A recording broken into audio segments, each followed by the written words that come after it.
Nintendo Switch. Let's see what's going on. We never stick power to a Nintendo Switch without checking the port first. Typically it would be rock solid, so I would say there probably is a port issue. I think we'll go ahead and do a real quick power test. Alright, real quick, we're looking at PSU channel 1. We're going to look at the amp meter and just see real quick what we are drawing. And we're drawing 0. Flip it around. And still 0. Next step will be to disassemble entirely. We're going to remove that port and then we're going to do some testing and go from there. We have the board out of the housing. And quick note, the Nintendo Switch does work. It was actually powered on while I was disassembling it. And when I took out the SD card, it errored out.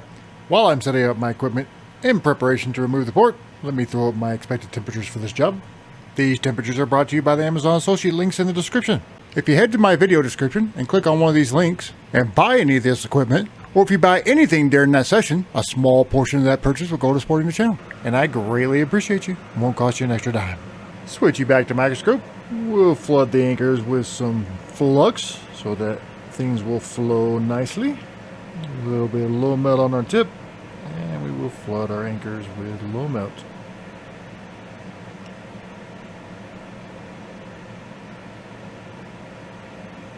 Now we're going to bring the sauce and let the port drop right off the board. First thing we're going to do is concentrate on the anchors, make sure they get wetted. They'll wet before anything else because the temperature is much lower now. And then we'll concentrate in where the pin pads are on the other side of the board.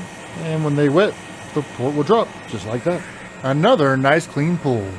We just want to check and make sure that none of our pads have bridged over to another pad. That will interfere with our testing. Even with the knowledge that the switch is functioning, we do not know if it will take a charge, so let's go ahead and do our testing. And we'll just start our testing around the M92T36, but the first capacitor we're going to test is the one tied to Pi 3 USB through the M92T36 on the back, and the line we do not want shorted to ground is the line going to the chip, and it is not. Let's check the rest of our capacitors. This capacitor here has 2 lines going to the chip. One side will always be ground. And this one is tied, we believe, to the APU. Usually if it's short, it's not a good sign. And it seems to be fine. Let's check our invincible fuse and see if it's still being invincible. I think our invincible fuse is not being invincible. Now to be clear, that was not the only problem. We definitely had some structural issues with the port. Well, let's check our little filter.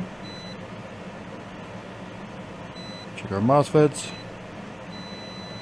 We seem to have a short on our MOSFET line. Just here. Strange. Very strange. I was not expecting a short here because the Nintendo Switch did power on, so we may have to pull out the thermal camera and see what the heck's going on there. Check our test pads. None of these should have a short to ground. And none of them do. These should not have a short to ground. And they do not. Our coil should not be shorted to ground. Does not appear to be.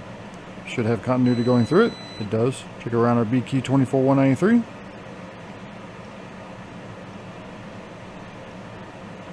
Everything appears to be fine there. Flip our board over and have a look at the Pi 3 USB area. These filters, we want continuity going straight through the filter, but we do not want it going side to side. If it is going side to side, it is shorted. Alright, appears to be fine. Alright, let's check our Pi 3 USB. The same deal, the line going to the chip from the capacitor is the line we do not want shorted to ground, and it appears not to be shorted to ground. That's excellent. We do have this mystery short that we need to track down. Alright, let's inject voltage into that cap and see what gets hot. Whoa, something getting real hot right there. Could it just be a bad cap? Flood this area with alcohol just to confirm. Let's find out. Oh yeah. Yep. Oh, you can see the crack in this cap. I have the switch fuses, but I don't have these caps, so I'm going to pull this cap off the donor. Very good. Let's remove the cap from our patient. And we'll quickly do a test. And we no longer have a short. Excellent. See if we can tack this down in place by hand. Okay, lower it in place. Excellent. And now we need to grab this fuse. See if we can manage to tack this one down. You can tack it down. It helps a little bit with the flow in because you already have some surface tension. Excellent. Let's test. We should be getting continuity from this side of the fuse to the cap, and we are. And we should not be shorted to ground on the cap, and we are not. Excellent. So that one was a delightfully strange one.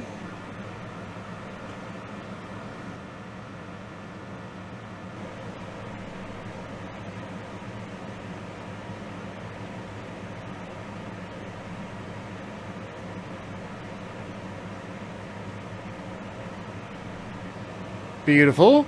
I think I went more than a calendar year of not needing my thermal camera and regretting the purchase.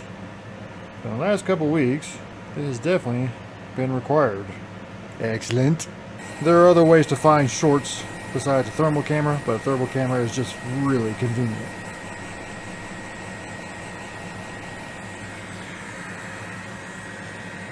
Nice fillets and solid.